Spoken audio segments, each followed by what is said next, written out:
Hello, everybody else. I'm going to assume by the fact that Kim could hear me that everyone else can hear me. I sort of tentatively have the chat on, but I will get distracted very easily. But yeah, I'll take that. Thank you for confirming you can hear me. Awesome. Cool. So this is So this is my talk. Little scraps of wisdom. I appreciate that as a title sounds quite grandiose, but it's not me coming up with that. That's a quote from Umberto Eco, who's a sort of philosopher, writer, critic, all-round good dude, in his novel. And he talks about having this concept of that what you become depends on what your fathers teach us. And it's not just about dads, it's, elders, basically. What people teach you, what you learn. It's not about these kind of big dramatic reveals. It's a culmination of small things. And that's what makes you who you are. And that's kind of always struck me as something that's worth remembering. And that's something I want to kind of talk about today. So a little bit of context. That's me. I'm a developer at the moment, a UX developer, whatever that term actually means. Front-end developer with a kind of UX slant. So I work at a SaaS company. We make products for the energy sector. But I also have another role, and that role is as the co-founder with my wife and current talent manager of the Northam household, which was established about 8 years ago. This is me and my two kids, Callie and Zach. That's us being that emoji. And while these roles, as a kind of parent and as a front-end developer, might appear to be quite different, I think there are definite similarities. To me, they are interchangeable. Doing both these roles has helped me to be better at both of these roles, if that makes sense. They fed into each other. And the first thing that really got me thinking about those kind of parallels was this tweet by Julia Evans, who some of you may follow on Twitter. She's very awesome to follow on Twitter. And she listed out these things of how to be a wizard programmer. And it's ask questions, run into problems that your coworkers don't know about, do the answer to, and just because you don't know a thing doesn't mean you can't figure it out. And when you think about these three things, they actually translate really well to actually how to be a child. It's the same stuff, okay? Children, programmers, they're basically the same thing. And how you work in both those environments, those two worlds, they are very similar as well. I mean, just at a glance, one of the similar things is the web never sleeps and kids never sleep. My kids certainly never seem to sleep. You need to make sure that you get your references right in both environments. So if you try to talk to kids about Minecraft and you can call it Minecraft Dungeons, then that's a whole world of trouble. Likewise, if you get your references wrong when you're referencing a bit of script, then your stuff might break. Also, there's a lot of questions in both these worlds, and you should avoid getting into infinite loops. That's a bad situation when you're talking to children, but also quite a bad situation when you're programming. So yeah, they are the same. They're the same thing, I think. There's plenty of overlap between the skills you need for one and that you can apply to other. So I've got 10. I know listicles are kind of I don't know, a bit of a faux pas now. I don't know. I like putting them out into 10. So I've kind of gone with 10 nice, quick and easy points. So 10 little scraps of wisdom, or alternatively, if you want to go full Dr. Strangelove title, some things that being a parent has opened my eyes to or reaffirmed, which have benefited me in some way in my working life that I thought would be nice to share with you. That would be the title if that was, if I could fit it into the title, but obviously that's not quite catchy, but that's a summary of what it is. I should say that all of these slides as well, I will make available at the end. I tried to make available beforehand, but I did redo some of the slides, so I'm going to have to re-upload it somewhere. Give me a shout on Twitter at any point at Matt Northam, and I'll more than happily share these things. So let's go. So number one, you don't have to get things perfect. So as a parent, particularly, it's quite easy to obsess over sort of making sure you're doing the right thing. After all, you're raising a human. Constantly, I'm worried about whether they're actually going to turn out okay. But there isn't really a right or wrong way. There's just kind of whatever gets you through. And it took me a while to learn that. But it's something I've come to appreciate now that my kids are a bit older and they've actually turned out all right. So I can't have done that bad a job. And that's the same when you're developing things. Some things just work and you go with them, even though they're not right, quote unquote. And most people probably won't even notice there's anything wrong. So you can get away with quite a lot as long as you end up with something that looks pretty much okay. There's that concept of, you probably come across, of MVP, so a minimum viable product, as a concept, or MVE, so a minimum viable experiment. That's something that my daughter certainly embraces. But basically, you don't always have to release a fully polished thing. You can release the smallest thing that you can build to deliver the value of a solution to your customers. So this is my daughter sketching out a Jurassic Park-esque world. You can see there's a dinosaur there. There are some other things. So she doesn't worry about the fact that it's not necessarily an anatomically correct dinosaur. That represents quite clearly a dinosaur walking around in the park. And that's the same with their writing, their reading, everything. It all shows progress, and it kind of shows that you're getting somewhere. So don't worry about getting things exactly right, as long as you can show that progress. And on a similar tack, you shouldn't really worry about being afraid of making mistakes. This whole concept of mistakes, you're kind of taught throughout your life, really, that they're wrong. Like the very word mistake means taking an error. But really, it's just exploring different avenues. You should embrace mistakes. And I don't want to get too sort of spiritual on it, but I genuinely believe that mistakes are kind of learning opportunities. Obviously, you should try not to make too many mistakes, but you should embrace the kind of outcome of these mistakes. Really, you kind of need to make sure that you're in a safe environment. So you start off with a development environment. Appreciate that Gibbs running a bit slow, but it's a place basically where it's okay to fail. You can try things out, you can see what happens, and you can just experiment a little bit. And this is a child bouncing on a very soft area, trying to nail some sort of parkour flip. And I don't know why that's so slow, but it's kind of building up the suspense a little bit. What's going to happen? Oh no, they bounce, they fall into a pit. That's where basically my son is at. So Zach is 4. He's very much in the development stage of development.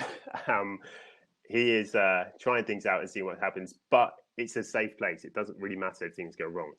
Your next place is you're kind of testing, and that's where it's a little bit more out in the open. You're putting into practice some of the things that you've worked out in development, but things can still go wrong. And that's probably still okay, because it's still a safe environment, apart from if you've got to be aware of the things around you. And certainly in development, you've got to be aware of the interconnecting pieces that you're releasing your code into. Next, you get into this kind of user acceptance, and that's where it is public and things can go wrong, but still it's relatively safe. You get hurt a little bit more than you did in the previous environments. But there's still that kind of feeling of you're still trying things out to an extent. Finally, the kind of last environment, when you've actually nailed all of these things, you get into production, everything's good. You got absolutely a kind of boss in it. So my daughter is probably in the kind of acceptance thing. She's not quite at production with a lot of this stuff. But really, that whole thing is a cycle. It's you learn, you experiment, you probably fail, you go through that again, you do through it again and again. Eventually, you do end up winning. So all those fails are learning opportunities. And kind of related to that is point 3, which is it's really good to play, and not actually just good. I say it's crucial to play. So play is not an alternative to learning. Play allows you to practice the skills that you kind of need in your adult life. So as a kid, my kids are practicing being astronauts and dinosaur hunters. That's what they play at, and that's probably what they're going to be when they're grown up, I'm sure. And when you translate this to the kind of dev work that I do, so that's about using things like CodePen, for instance, or a dev environment locally, free from any shackles, creating that safe environment where it's okay to play, it's okay to experiment, it's okay to try new things. And if you can get into an environment where you've kind of got that for yourself, then you're in a really good place. So you can create those spaces for you. Your employer hopefully can kind of create those spaces for you as well, create that safe environment where it's okay to play. But that's more than just something like this. Well, I'm not talking about just a physical environment where you've got swings and stuff. It's not that. It's more just about creating that time, that culture, that acceptance where it is acceptable to play and it's acceptable to try things. So, as a kind of example for my kids, it's more than just taking them to the park. that's the area where they can play, but it's allowing that free reign of the park. It's allowing them to grow into that area and kind of actually explore all the different attributes of it and really try things out. And I think it's really important as a parent to foster that in my kids, but also as a developer, it's really important to retain that and retain that kind of ability and that kind of freedom to try things out in certain places. And I go back to the previous one. There are certain places where this is okay, and there are certain places where fully playing is not. But you need to draw the line somewhere. And sometimes your play turns into your work. So really, I only became a developer. I only started making websites because I thought it was fun. I was doing it to support my wannabe rap career, making my own website. And it was a fun thing to do. And it turned into my actual job. So side projects are a way to maintain that kind of play, that experimentation. Not everyone has to have side projects, of course. There are kind of time constraints and all sorts of here. I have no side projects currently, and I haven't coincidentally since my daughter was born. But before that, I had loads of them. But there's all sorts of reasons why you can't get dragged into them. But if you do find some space to create a kind of area, then you're only going to benefit from it. That said, even within play, you do need some boundaries. So this is a quote from a company called Playworks. They organize play and kind of creative playing in schools. And they kind of acknowledge that basically without a structure, it's really difficult for kids to be successful in directing their own play. So they introduce things like, you in this play session, you have 2 beanbags and a hoop, like go and create something. So if you took kids to a playground and there were no rules whatsoever, you said just do whatever you like, that would be absolutely chaotic. So you should really have some sort of conditions on that kind of playing idea, that kind of playing concept, because that's what leads to creativity. And one of those conditions, one of those limitations, if you want to call it that, is kind of forced on you, and that is your knowledge base. So point 4 is use what you know. So my kids don't worry about what's available knowledge-wise. They have ideas and they will just use whatever tools are available to them to try to produce it. So that kind of lack of resources can lead to really creative thinking. So you don't have to be learning absolutely every new framework, every new coding language in order to produce some really cool things. And that, I should say, it's not to be confused with sticking to the stuff you know. Like, you should learn when you need to, clearly, but you don't have to start every project from scratch worried about learning new things. Where to High School Musical there. I also love hip hop. I can't pop, lock, jam, or break, though. That's a life skill that I never developed, unfortunately. So when it comes to my children, they don't come up with questions like, how do I use Lego? And, what can I make with a roof? Those aren't really the kind of right ways of approaching some sort of creative output. So if you don't know a lot of things, you adapt what you know. Instead, they just say, I want to build a house. And they will use whatever they've got around, pillows, cushions, bricks, not real bricks, Lego bricks, whatever, to build that. They don't think about the restraints. They think about the kind of end point. They have that overall goal and use whatever it takes to get there. And that can be exactly the same for me. If you come to a project and you think, how do I use React?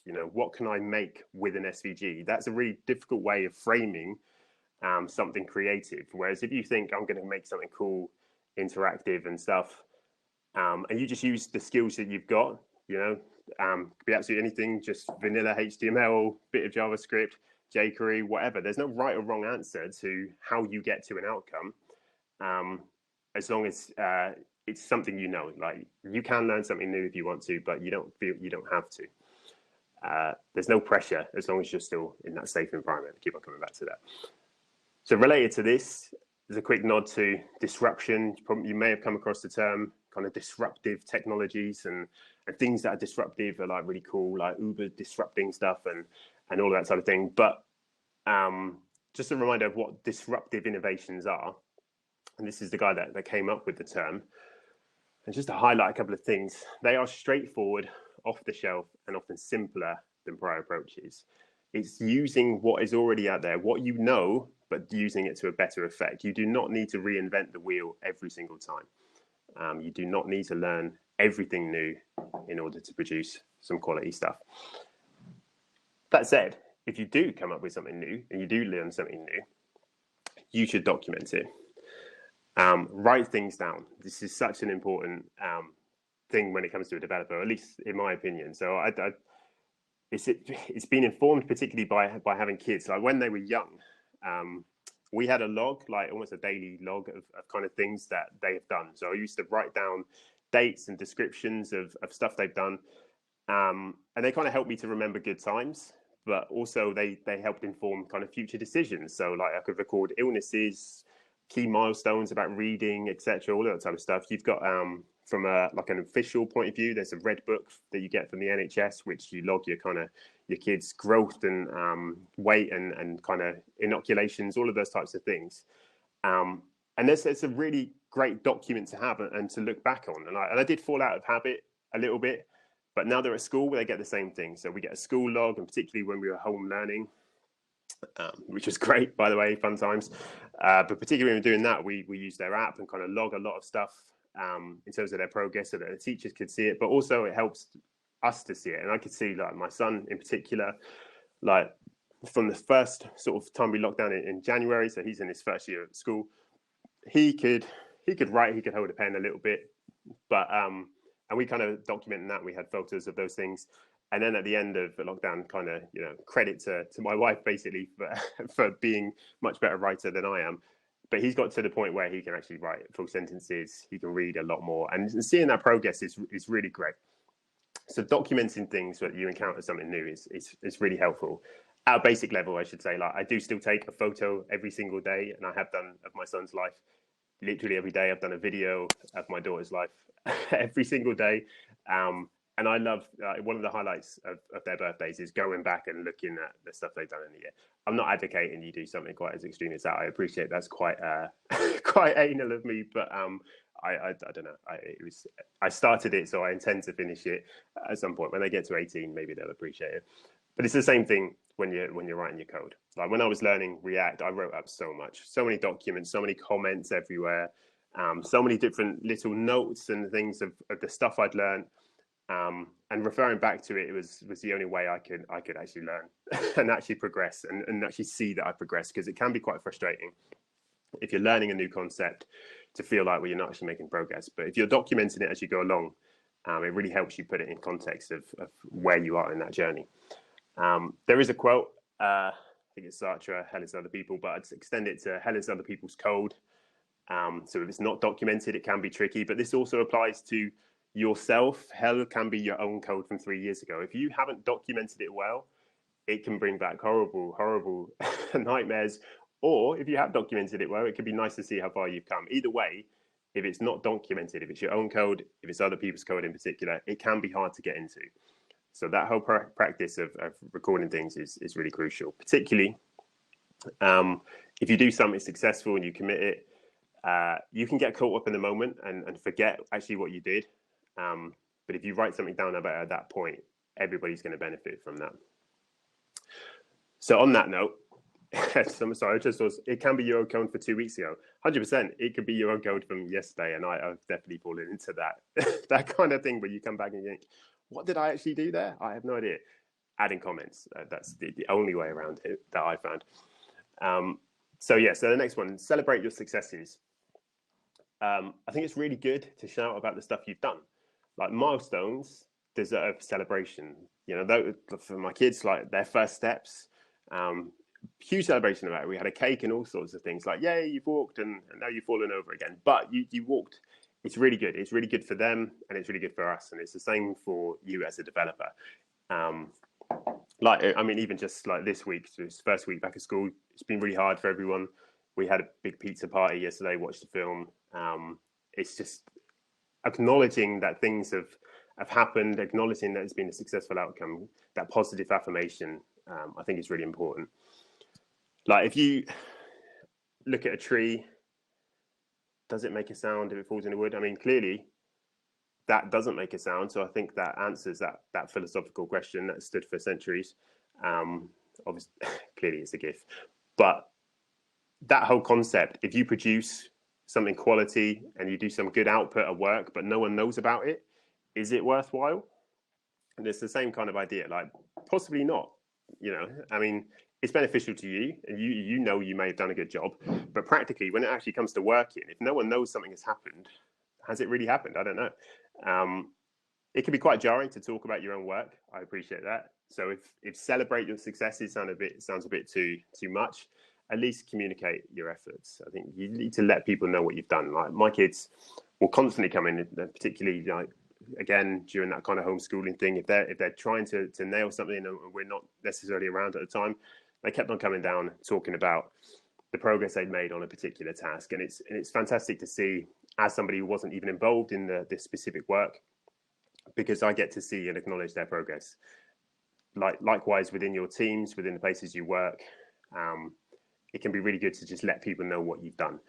Not everything, clearly, not everything you make needs to be pinned up on the fridge, but it is still nice to see and nice to acknowledge progress and the efforts that have happened. I left this in. I think this is an extreme way of phrasing it. You may as well save time and do mediocre work instead. I think that's an extreme, but you kind of get the point. Communicate the work you've done. Talk about the things you've done. Everybody will benefit in the end. In a kind of more friendly way, Oprah, these quotes, I have attributed them to Oprah because I read them on a website attributed to Oprah. But when I looked into it, I'm not even sure they are attributed to her. But it sounds like the type of thing she would say. These are important things that you should celebrate. These are learning opportunities. They show your growth. Celebrate your concrete steps you've taken towards larger goals. Celebrate successes of value to you personally, even if they're not necessarily, of value to others. So what? And crucially, celebrate your difficulties, failures, and mistakes. Going back to the previous stuff, these are learning opportunities. They show your growth. The more you praise, the more you celebrate things, the more there is to celebrate. And again, that's a bit of a Zen type quote, but I think it's really important. On a similar tack, you talk about your process. So when you get something, give, and when you learn, teach. I think it's who is that? Is that Maya Angelou? I can't remember. I should have made a note. But it's related to documenting things. But it's more than about making it available for the world, making it available for other people. So there's that kind of adage of if you want to learn something, what is it? You want to learn something, read about it. If you want to understand something, you write about it. And if you want to master something, you teach it. And I'm a big advocate of this for myself, but also for my kids. So my daughter, one of her things that she's had to be learning about at the moment is wolves. So a school project, and just to show that she's actually learning it and actually getting there, we asked her to make a little presentation about it. And I'm not saying you need to make a presentation about every single thing you've done, but she jumped on PowerPoint, came up with a little thing about wolves. I should have just shared it here, actually. It's an incredibly good presentation. It's got a lot of pictures of wolves and a lot of facts about wolves, nice little interactive quiz and all sorts. But in the act of doing that, that's really consolidated a lot of that learning for her. And it's really sort of made a lot of it make sense to her. She's understood it a bit better. She can talk about it and show she can understand those things. And I think it's the same thing when it comes to code, when it comes to being a developer. You don't have to necessarily talk about it in public. This here is my attempt at doing something like that.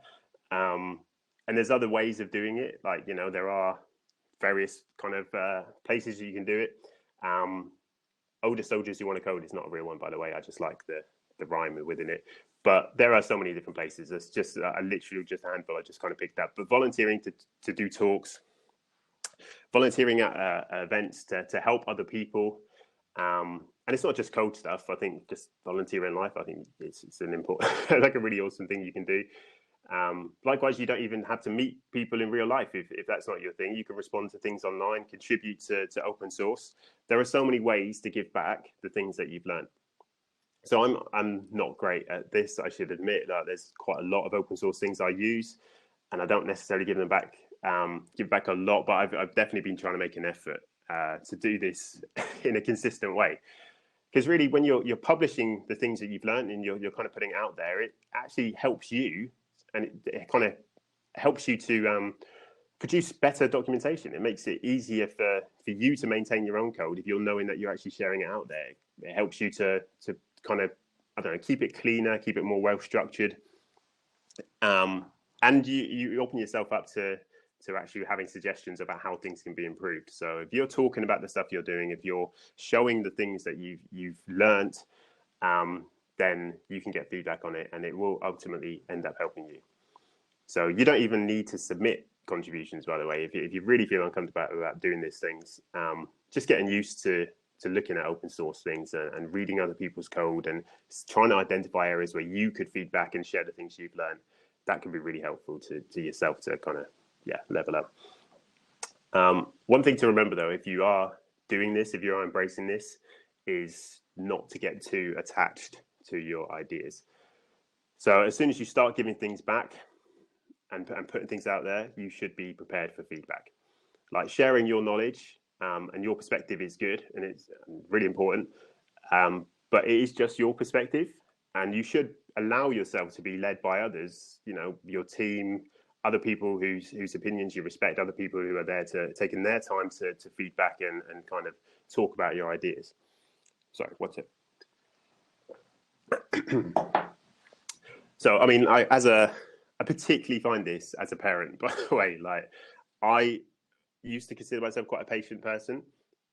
Apparently, I was not a patient person. As a parent, I have had to really learn to have an acceptance that not everything will go my way, and probably nothing will go my way. Really need to be flexible about my plans for the day. So, a particular example, we went on holiday to Cambodia before, when you could still go on holidays. That was great.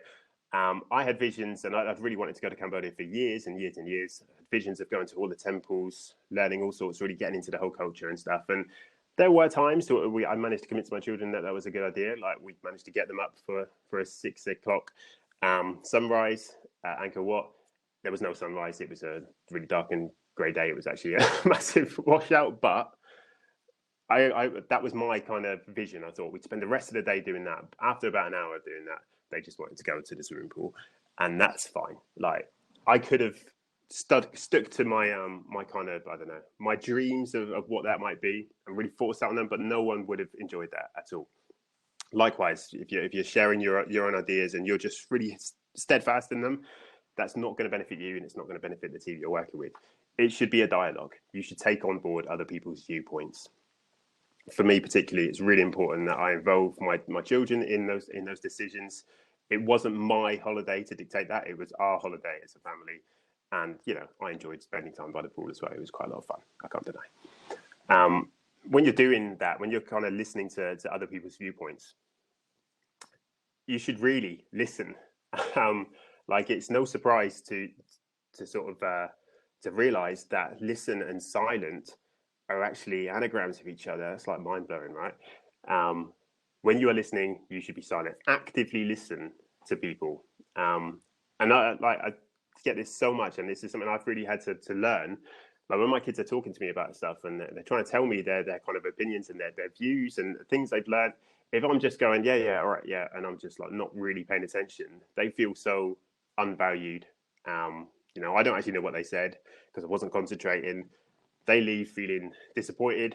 I leave not knowing actually what they were talking about. No one wins that. You should, if you're really involving yourself and really willing to listen, you need to remove all those distractions that are around. You need to listen, like actually hear what they're saying, and then feedback that you've understood. The active listening, it's such a kind of, I mean, it makes sense. Like, it just seems like common sense, and it just seems polite more than anything. But I certainly feel, fall victim to not doing it all the time. And in conversation with your colleagues, it's the exact same thing. If you're not listening to them, then you're not really valuing their opinion, and that's not a situation anybody wants to be in. I mean, if you are speaking, there are different ways of doing this to open yourself up to that critique and other viewpoints. One way is peer reviews within your code. So pair programming, collaborative coding, however you want to frame it. Just opening yourself up to other people's viewpoints. I think it's really important, not just from a personal point of view, but also from a code point of view. Like, I write code in a particular way that I've kind of come to grips with over the last, God knows how long, couple of 20 odd years or whatever. And it works for me, but it's probably not the best way that I could be writing JavaScript. I did, I've learned that because I've had to learn it in the way that I've learned it. But when I open it up to that kind of pair programming, and I actually learn other ways of doing it, that's hugely beneficial. And it's such a relief to find out that A, my way wasn't that bad in the first place, but B, there are actually quicker ways of doing things, or easier ways of doing things. Like that whole kind of area, that framing of stuff and sharing stuff out. It shouldn't be about judging, and it's not about judging other people's ways of doing it. It's just listening to other people's methods, even though they're at odds with yours, and it's about just learning from those. Cicero, who's quite a clever dude, says that said, "I criticize by creation, not by finding fault." And I think that's something that is really kind of key to try to stick onto. Don't just whine about something and offer like and just don't just whine about something and just criticize it and just say, well, no, that's horribly wrong. Offer solutions and alternatives, like create new aspects out of it. Like it's not just about picking holes in something. Like a great example, literally, I don't know, it sounded like a great example. Literally this morning, my son wanted to get out his like Play-Doh, and instead of getting like we're trying to get him dressed, he wants to get out his Play-Doh and start playing all this stuff. And I'm like, instead of just saying no, that's a bad idea, like that's not helpful and leads to a happy outcome. Instead, I did try to just offer up extended Play-Doh time later on, and instead say, well, actually, the game we can play now is how quickly can you get dressed? Like I've created a new game instead. He seemed quite happy with it for that moment. I think he'll probably remember later that I haven't actually followed through the Play-Doh time yet, but just creating new options instead of just shutting down things.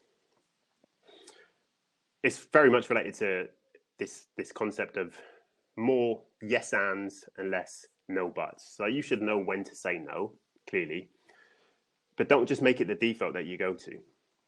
It's really easy to say, like in that situation, it's really easy for me to say, no, we can't do that.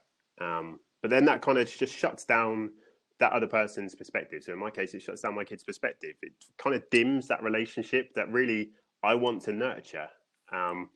So just don't focus on the negatives. Like my daughter plays hockey, or played hockey while we could still play hockey. And if I'd kind of come away from a session and say, oh yeah, you did good at hockey today, but you didn't score any goals, like that's a negative. She'll focus on the negative part of it, even though there was a positive there. If I frame that instead of, yes, you did really good at hockey today. I love the defensive work you did for the team. That's just keeping it as a nice positive tag. Like, I think just framing the way you say stuff can make such a difference to that relationship between you and who you're speaking to. This idea comes from this book, Yes and, which is specifically about improv comedy. And while obviously we're not talking about comedy here, but I think that whole notion of yes and is really important. It gives an idea a chance to be acted on. That's what it frames it as. It is in the book. So the problem with no as a starting point of a sentence is it polarizes immediately. It puts you at odds with that other person's view. It promotes defensiveness in both parties, and it really shuts down collaboration. It shuts down any chance of innovation and connection. And it dismisses it. So like there is a basic human need for pride and feeling like you've had your opinion kind of listened to. And if you frame things with that yes and, I think that goes some way to acknowledging that. Like, which of these two dudes do you feel more of a connection with? Is it the smiling happy one who's starting yes and he's validating and accepting you? Or is it the no who is rejecting your thoughts? I think I know which one I'd prefer to hang out with. Finally,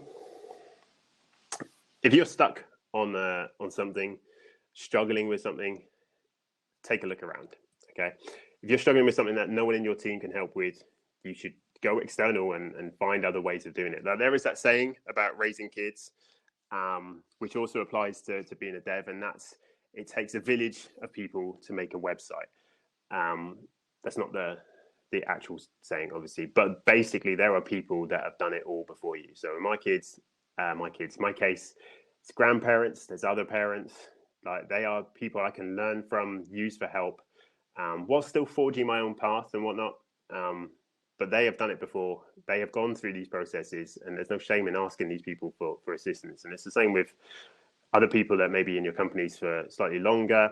There might be senior devs or whatever the kind of terminology is. It's not really about levels though. It's just about the fact that there are other people out there that you can speak to and learn from. And if you don't have people in real life on your day-to-day basis that you can actually speak to, then of course there's places outlined. I kind of hesitate to use Mumsnet as an example because it's not. I don't want to give it any shine, but Mumsnet. The questions on Mumsnet are very similar to the questions that you would get on Stack Overflow, and this is why I think like being a parent and dev are kind of the same. Like you get questions on Mumsnet, people just asking whether you should go for a nursery or childminder. You get a Stack Overflow of whether you should go for MongoDB or Redis. Like it's the same kind of principle. There are places out there that you can ask questions and people can answer them. Temper your kind of how much value you place on the responses, obviously depending on where that environment is. But for the most part, if people are taking their time to, if you're taking your time to ask someone for a thing, that's actually quite a nice thing to be asked. And a lot of people will give you their time back because they feel quite flattered that you've actually asked them for their help. I mean, there was this website I used to go to quite a lot called parent.co. I think it got bought out and it doesn't exist anymore, but also it was more applicable for younger kids. But they used to do this kind of daily thing of, what's the word? Just a talking point basically for your kids. And I learned this from, as a parent in terms of like, these are things that I could ask my kids, but some of these also apply to devs. Like, I ask my kids, what's one problem you solved today? And we still do this on a daily basis. We try to talk to them during tea time, like what's something that you've learned today? What's one thing you've solved? And you can do this within your teams quite easily. And it's just a way of creating that conversation, encouraging creative thought. There are other mediums as well, obviously podcasts, books, meetups, things like Codebar, all sorts, Slack groups, conferences. I mean, there's a whole range of places that you can learn how to be a good parent, but also how to learn to be a good dev. Plenty of places you can get assistance from. Hopefully, this has been one of them. You can let me know on Twitter afterwards. I mean, in summary, those are the 10 little scraps. Or are there 10? Hold on. What's that last thing on the bottom? This is my attempt at just creating some sort of dramatic tension at the end. Those are the 10. But number 11 is under promise and over deliver. See what I did there? See, clever. You thought there were 10. Okay, sorry. Basically, this is, I think, actually one of the most important things that I've learned from being a parent. Don't just fall victim to things like, I don't know, what is it? The planning fallacy, about assuming that you're going to be able to do things based on your optimism bias about your own tasks, despite previous experience. Like you might think, oh yeah, it's only going to take me like 10 minutes to do something. Actually, it ends up taking an hour. It's better to slightly overquote a task than underquote it. Obviously, there's a limit to how far you can push this, but when you're planning work and activities, it's really important to just kind of consider what you're saying to that other person and how you're going to come through with it. And I get this from my kids hugely. And this is from a proper psychology book, actual psychology about kids, who have demonstrated that children are less trusting of someone that sounded confident but being wrong before than someone who was tentative but being right. They appreciate you being slightly cagey about it, rather than coming across as someone that is guaranteeing they're going to do something and then fails to actually do it. And I get this with my kids all the time. Like if I take them to if I say I'm going to take them to the shop and to the toy shop and we're definitely going to buy some Paw Patrol things today. That's what we're going to do.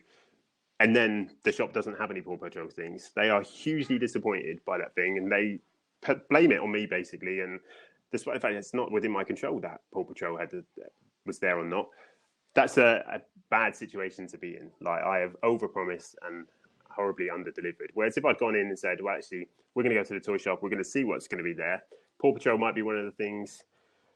Minecraft might be one of the things. My Little Pony might be one of the things. Whatever the options are, that just sort of, I don't know, preps them for the possibility that something is going to be different to how they were expecting. It just and then when there is Paw Patrol there, then I'm the god. I'm like, yay, you found Paw Patrol, and they love it. So underquote is bad. Is that the right way around? Underquoting is bad. Overquoting is better. Yeah, I think that's right. So, and that doesn't apply to just children. Clearly, that is colleagues too. Like, if, you know, your colleagues will be less trusting if you have sounded confident but been wrong.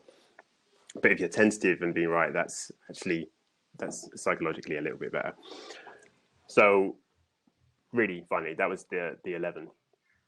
I mean, fundamentally, what all this boils down to is I think you should enjoy it more than anything. Like, having kids can be quite stressful. Being a dev can be quite stressful. But in both situations, I count myself as incredibly lucky to be able to create things that go off into the world and hopefully bring joy to other people. Like, I write code, I put it out there, other people benefit from it. I've had children, I try to do my best for them, and I put them out there, and they will become awesome people. Like, they're doing a pretty good job at the moment. I think just hopefully that's kind of outlined a couple of things that I think can translate to both environments. Enjoy it. And that's me. Cool. Thank you very much. The notes, the slides should hopefully be on notice after this, possibly. If not, they'll definitely be on Twitter. I hope you found it useful. Thanks for attending. I really appreciate it. Yeah, enjoy the rest of the day. I'm definitely going to stick around for a few other sessions. There's some fantastic stuff coming up. Thank you. I don't know how to stop this now. Cool. Ace, I am looking at the comments now just to feel where you go. Thank you. I really appreciate it. That was so good. Thank you. Yes, thank you. I appreciate it. I'm just looking at this as a question, something about CVs. Oh, I don't know.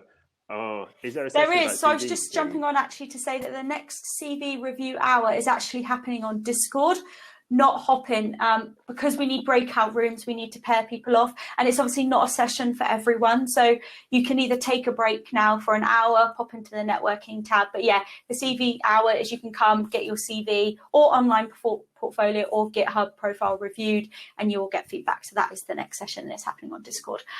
Yeah, are there any questions for Matt?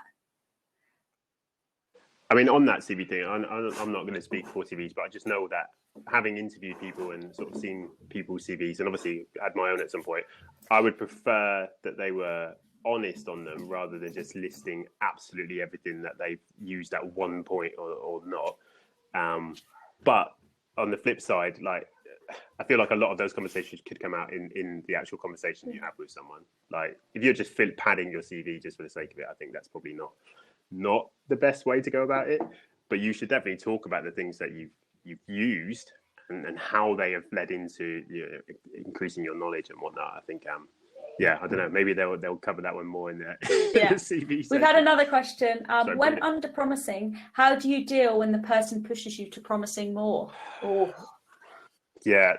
Oh, I've no doubt a lot of people have a very similar difficult situation with this. Personally, I've found that the more consistent you are with the way you handle it, the kind of better. Like, we have certainly had project managers who will push me to make a definitive claim about, you know, that's going to take 2 hours, and then say, well, can't you do it in an hour, and all that type of stuff.